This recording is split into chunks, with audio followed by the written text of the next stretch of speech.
It is crazy to the lengths of some of these people and the balls they have to like just shit on comics. You're not funny. Oh no! Hello and welcome to Conversing with Food with me, Danielle Valencia, and Benny. What's up, guys? Here we are, first episode. We've been talking about this for like, when did we come up for like the last week and a half almost? Yeah. About this idea. Pizza and talking about like just like any fun topics.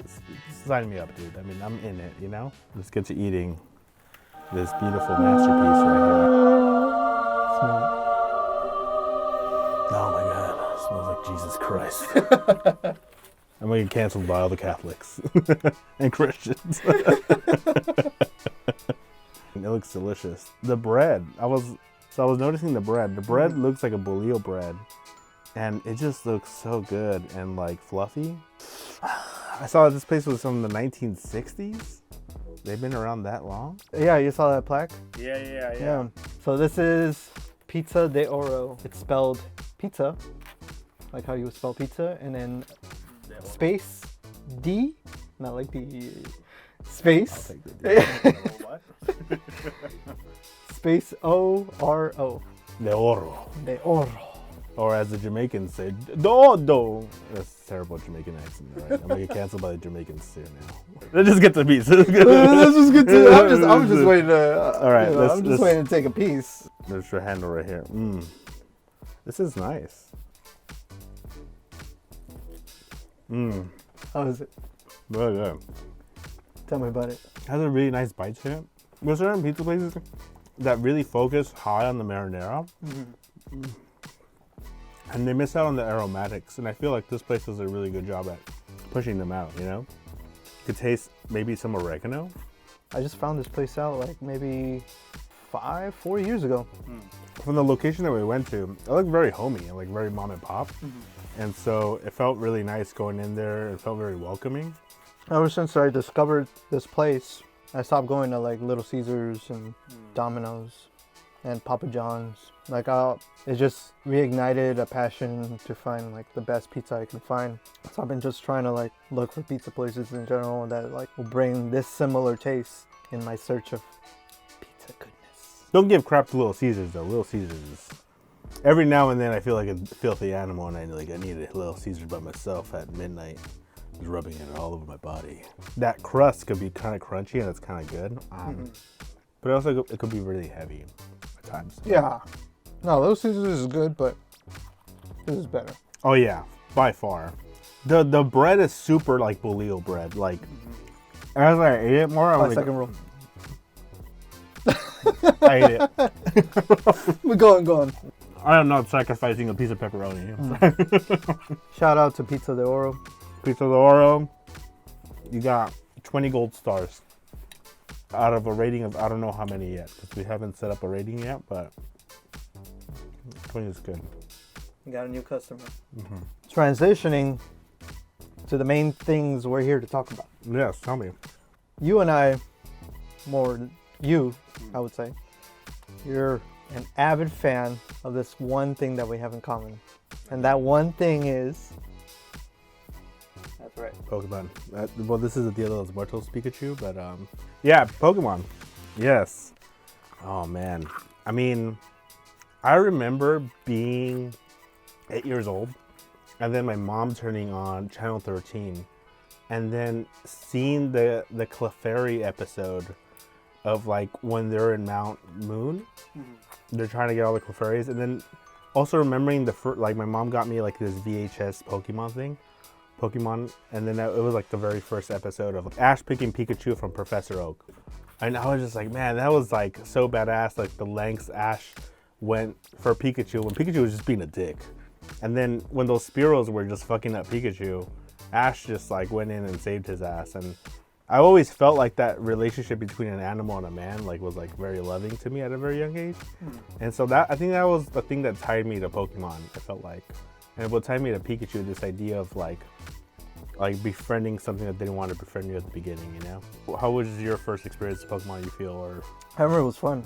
It was something so entirely different because at the same time, you got all these other cartoons like I know I was watching The Simpsons, and that's an entirely different thing. But you got the '90s cartoons in the same time.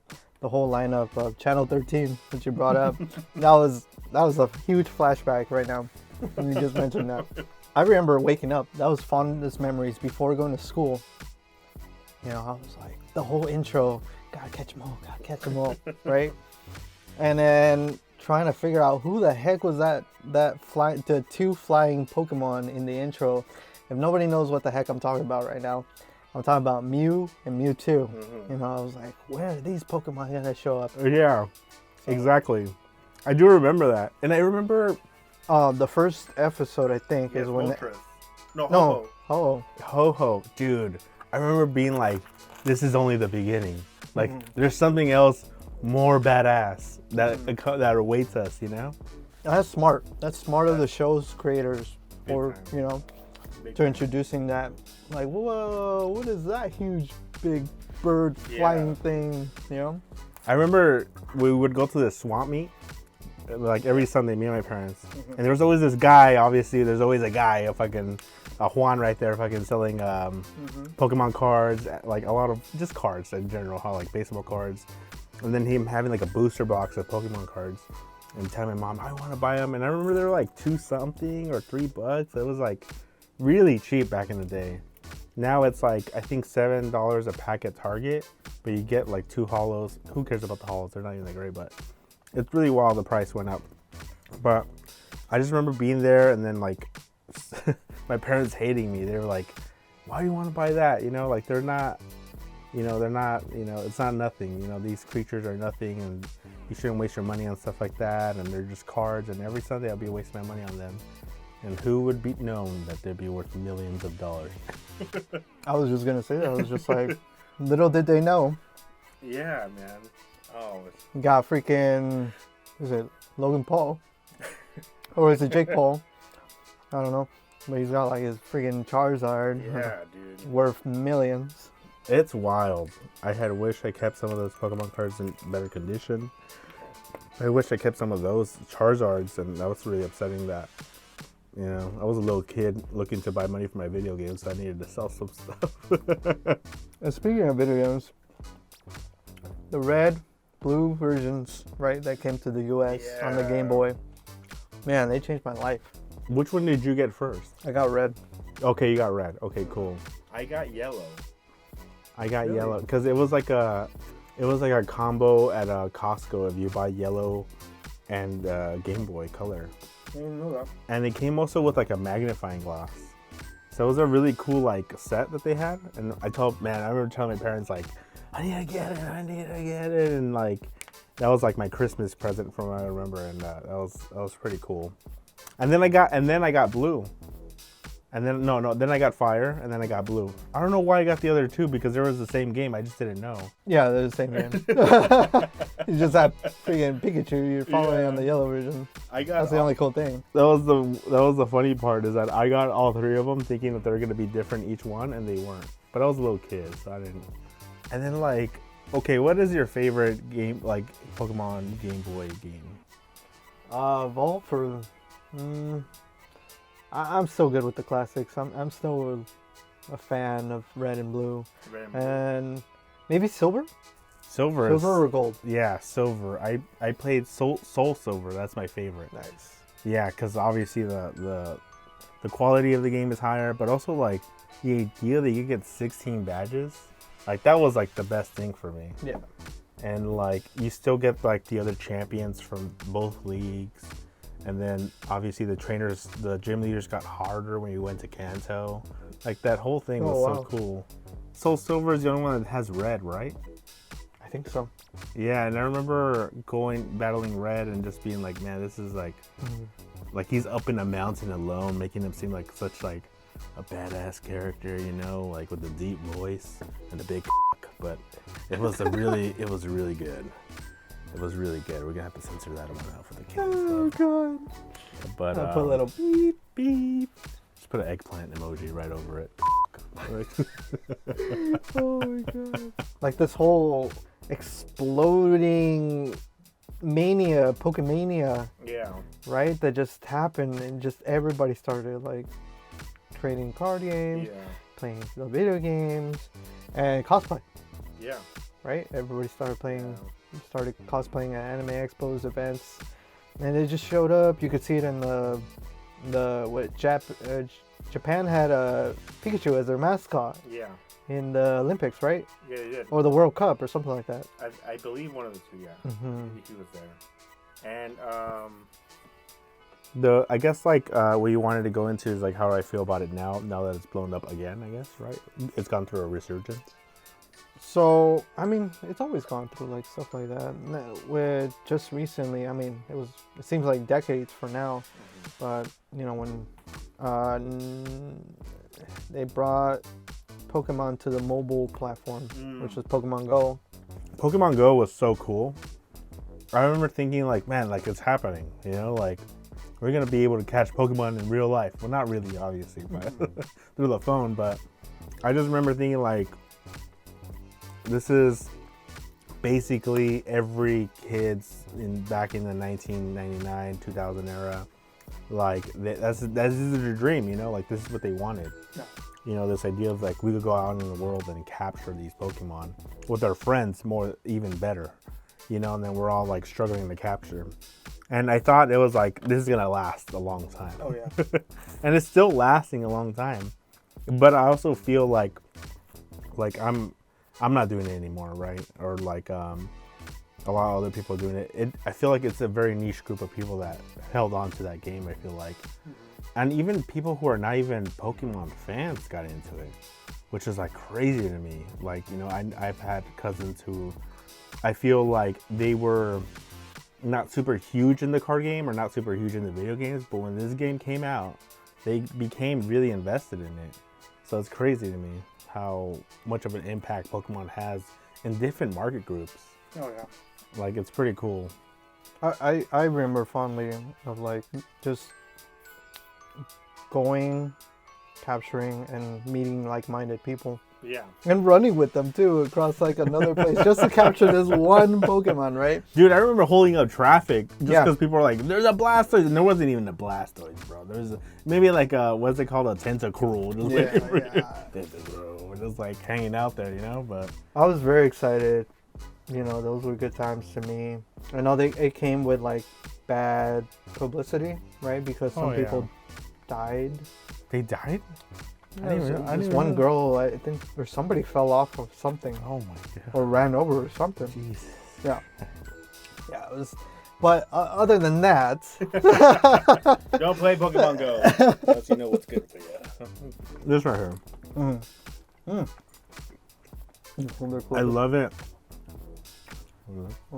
What's that? Oh, almost.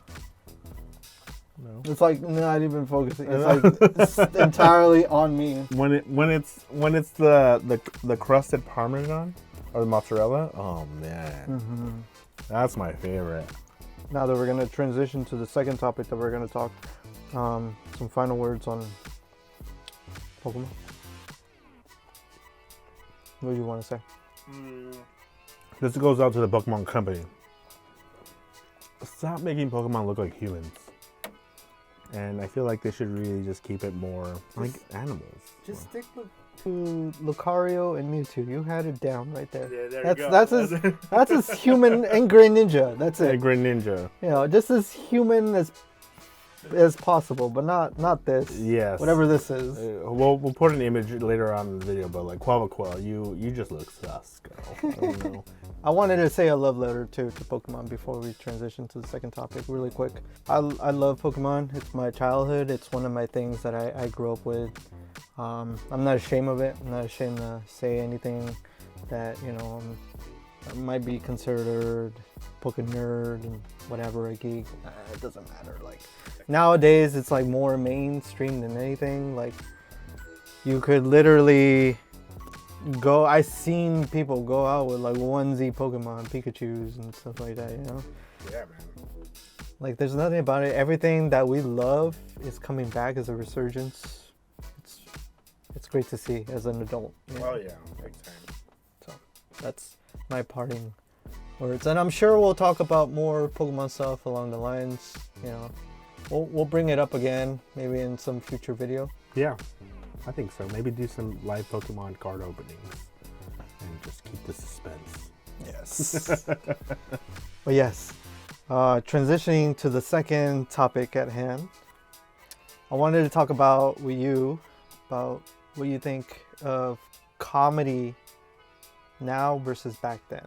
And Okay. the reason why I'm bringing that up is because I've been shooting you like Tropic Thunder like Yeah. clips, right? And Yeah. I just sparked an idea that I wanted to talk about. I'm just like, and I hope I'm putting this as a future disclaimer, right? For anybody, hopefully doesn't get sensitive about this topic or Yeah. anything like that. But it's our personal thoughts and feelings. Don't, take it with a grain of salt. If this offends you, that you could stop. This is the end of the video for you. But yes, So what are your thoughts and feelings on? So, like, to go back on that topic of Tropic Thunder, I obviously that came out in a time where we're being kind of like racist, or it was kind of really funny, and it still is, I'm okay with people making fun of like the East LA accent, like what's up, fool? Like it was a vato, like I'm okay with all that. Like I'm really not the type of person to get offended that way. I think it's very healthy for us to acknowledge those things and like make fun of them, because I think the more we laugh about them and the more we joke around about them, they just become so much more less of a threat than becoming some kind of cancel culture mentality. Like I don't. That kind of stuff it's good, but there's certain times where it's just like it's out of line. And I feel like we could still make movies like Tropic Thunder, and that would be okay. And if Robbie Downey Jr., if you're hearing this, which I hope you are, I know you will, because you know about us very well, you could do an East LA version of yourself in Tropic Thunder 2, okay? I mean, if Shia LaBeouf did it, you can do it. Yeah, exactly. There you go, man. Or did I show you that bonus clip? No. It's Marty McFly doing East LA accent with Doc at the high school. Oh, yeah, I think I seen that, but I saw it partially. Yeah. Man. It was really funny, and I enjoyed it. But I think comedy now is there's still comics like obviously you have Dave Chappelle and Oh yes. you just Chris have Rock. Chris Rock. You have these comics who are known for being racist and funny, and we're very okay with that, right? But then like if a person in the street does it, it becomes a different thing, right? Because it's like they're not known for that, or they're not professionals, right? It becomes an insult, right? And that makes sense. But I think for like entertainment purposes, we should allow it to be okay, like for stuff like that. How do you feel? So I was gonna say, like, since you brought up Dave Chappelle, do you remember this guy who used to call himself on the Chappelle Show Negrodamus? Yeah. Paul Mooney. Yeah. He's also one of my, favorite comedians. So to quote him, I liked one of his sayings that to be a comedian, you had to be a little racist, which he called culturally invested. Okay. Because you have to be, you have to actually invest in other people's culture and Yeah. find out what makes people, unique and different in their situations, and why is stereotypes and all that. So I like that. I like seeing it as a different, not as a racist outlook, but as a like finding what people eat in different cultures, what they celebrate. And then you could put that into like comedy, and you could unite. I feel like comedy can unite and not break people apart. More unite people in laughter. I think so too. Man. But now in today's has been looked down upon, right? Yeah. So it's a lot of people want for comedy to be seen as a, separating and segregating different cultures. Mm-hmm. No, I mean, I think that's true, and you know, uh, Like dividing us. Yeah. there is a sense of divide financially, from what I understand, because because I work with some comics, right, and I just like do their video editing, and then from what they have explained to me is that if you're a clean comic, you'll make more money. Yeah. And if you're obviously like these other people who are like smaller, going around the ring kind of comics, those are the people that are more like they get sexual, or they get like racist and stuff like that. Those people tend to do not as well financially, but you see the people who, like, when they excel from that, they excel. Oh, right? yeah. Like we're talking, like it was. You're known. Yes, right. Like that's, people want to see that guy because he's gonna do the dirty, and get on their knees and say the shit that you want to hear. You know, like. It's that whole thing. It's that whole mentality where it's like, you don't want to see it out in the open, but secretly they go behind closed curtains just to, listen and hear and watch the the comedians who are risk it, they risk it for a biscuit kind of thing. So I get it. I get it that you have to keep up with a clean image. Yeah. Also, like, most of the time those comedians are like gonna try to be actors, so they want that clean image. They want to get that Disney deal just in case. And I understand that, but people need to hear the nitty gritty. They need to hear. Oh yeah. They need to hear the funny stuff, the racy stuff, and don't be offended. I think once you become offended, that's where the problems start rising. Because that's giving that person power. And we should not be giving that person any type of power. It makes you angry. Invest in your happiness and just laugh it off. I know that you go and sometimes you record the comedians that you work with, right? You camera up and do the sound check and everything. So when you're there, have you ever witnessed an incident where somebody takes it too far? They take it personal from? Yes. Yeah. I mean, there's times where they will literally like yell at them or tell them that they're not funny. You're not funny! Oh no! Or just really just cause a scene. Most of the time they're drunk. Give them that, but there is just people who just cannot take a joke, and you're just like wondering, why are they there? Like, what did they think they were gonna listen to when they got there? Yeah. And you just have to have an open mind when you go to those things and just laugh. But yeah, dude, it's crazy. Sammy, if you're listening, I'm sure you will. You'll probably be like, Jesus Christ, he's on a podcast. I edited this video where this guy tells him, "You're not funny," and then he's just like, what? And so Sammy likes to do a little crowd work. He likes to like talk to the hecklers. I like that. I was just gonna put my 2 cents about that. Like, a good comedian knows how to take over that situation, flip it around. They do, but he did not know how. Oh no! He was kind of like because the guy was really drunk, and he told him like, okay, you come do some work and like come to the stage and get on the mic. And he got on the mic, and then he's like telling everybody, you guys know he's not funny. He goes, you really think I'm not funny? He goes, no. And then I forget what he says. Well, he says, oh, I'm Muslim. And he goes, you're Muslim? You have a tequila shot in your hand, sir? And he's just like, well, I'm Muslim. And then he makes a joke about him being gay. And then he goes, well, I didn't know you were homophobic, said Sammy. And the guy was like, I'm not homophobic. And again, he reiterates that he's Muslim, right? And then, because that's something about Muslim and homophobics. I don't know what the correlation is to that still, but I'm not cultured, obviously. But Sammy, the guy says, like, you guys think he's funny. You know why? You know why? That 90% of the white. And it was a really funny joke, and Sammy did not know how to comment back on that, because the reality was that whole crowd was white and they all liked him. It was really good, but it is crazy to the lengths of some of these people and the balls they have to like just shit on comics, and it's really unsettling. I also think that they also want to be on the spotlight. They want to have their 2 seconds of fame. Yeah, you have to be really open-minded and just laugh it off, man. I don't know what to tell you. I mean, people tell me I look like George Lopez every day.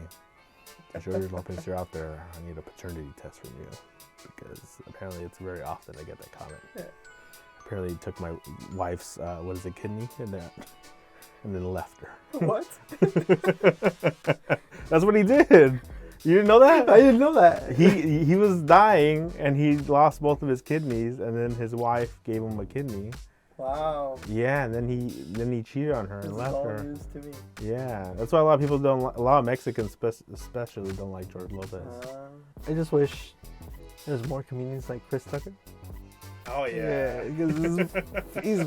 Oh my God! I watch the Rush Hour movies and I'm just like. They're making a new one, right? Yeah. Oh, dude, I'm excited for that. I can't wait to see that, but I just love hearing him talk about, he had that friendship with Michael Jackson, so he tell the stories, and with Jackie Chan, Yeah. he tell his stories, man, stories that you wouldn't even think of, like, the heck, really? He's just such a huge compliment to most of the comedic movies I've seen. Like, Yeah. after that first Friday, it kind of like it did not go super downhill, but it was not the same. Yeah. You needed him there, Smokey. Yep. With angel dust. Dude, oh man. He was in the chicken hen. He was, yeah. You have like a top 5? Dave Chappelle is definitely in my top 5. Yeah. Chris Tucker too. Mm. I like Chris Rock. And they're all black. What about Bill Burr? I like Bill Burr. He's cool. Bill Burr is probably like in my top 10. Yeah. He's probably like 8 or 9. Around there. I think Dave Chappelle for sure is my first one. Okay. We're eating our last slices of pizza here. And I'm just like picking at it. So good. You want that grip though. Because when it cooks and it's not like this, you want it to kind of not flop over too hard. Yeah.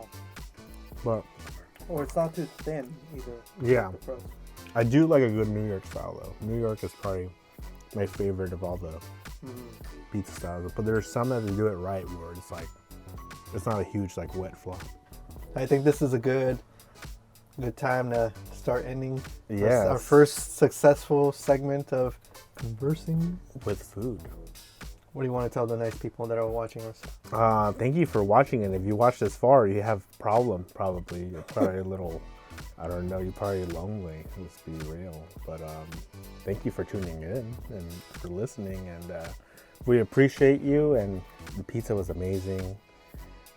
So remember, was it Pizzeria de Oro? Pizza de Oro. Shout out to you guys for making a great pie. Don't ever stop. And if I have any life advice is that make sure you use the blue dish soap. Don't use the green one because the green one hurts your eyes more. What? Yeah. I've never heard of that. It doesn't. I don't know if it's true. Where did this come from? I don't know. Just end it already. I was gonna say you have such a nice voice. I could listen to you for like ages. Same as you do. You have a like a white noise voice? A white noise? Do we have white noises? White noise voices? I think so. Thank you for joining. Thank you. You've been a lovely host. Thank you. And you guys, thank you guys for watching us eat and talk about our favorite topics for today. Make sure you guys catch the next one as we talk about future topics that are certainly going to bring up maybe some cool flashbacks or some fond memories. Anyways, make sure to like, subscribe. What else can they do? Stay greasy. No. Oh. Comment. Comment. Catch you guys on the next one. Peace. I never used you.